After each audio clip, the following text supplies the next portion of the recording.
Many great companies can put all sorts of sensors inside your store.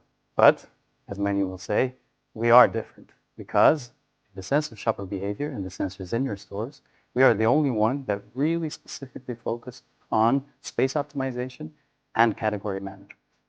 And thanks to that, we have a lot of experience and a lot of insights to offer in terms of category management and merchandising and in space optimization.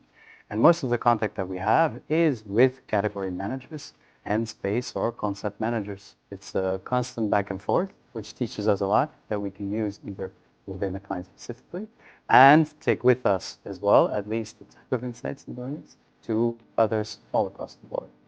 It's not just about tracking people. It's about providing the right insights and the right data to actually optimize your physical store.